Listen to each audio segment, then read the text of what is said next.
সার্ভিসের পক্ষ থেকে যে জার্সিটি সে উপহার হিসেবে পেয়েছে।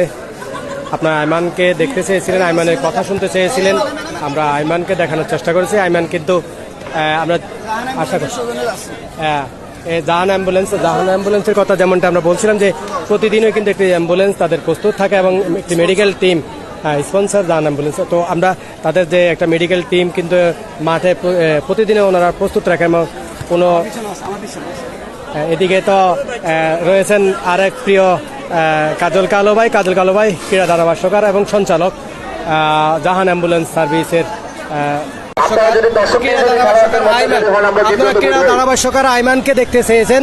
এখন আমরা এই যে ধারাভাষ্যকার আইমানকে আমরা মাঠেই পেয়েছি। সবাই তো তোমাকে দেখতে চায়, তোমার সাথে কথা বলতে চায়, তুমি তাদের জন্য কি বলতে চাচ্ছ? তুমি তাদেরকে সালাম দাও আগে।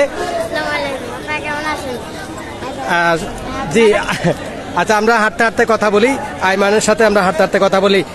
যেহেতু আইমান আপনাদেরকে ধারাভাষ্য দিয়ে থাকেন, মাঝে মাঝে হয়তোবা তার ক্লাস কিংবা অন্য কোনো কারণে সে অনুপস্থিত থাকে। আইমান, তুমি এবার কিসে পড়ো? সুবর্ণ ক্যাডেটে। এবার কোন ক্লাসে?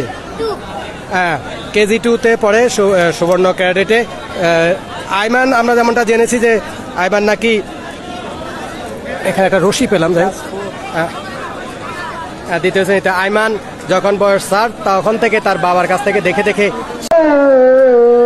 তুমি বন্ধু কালা পাখি, আমি যেন কি বসন্তকালে তোমায় বলতে পারি বসন্তকাল।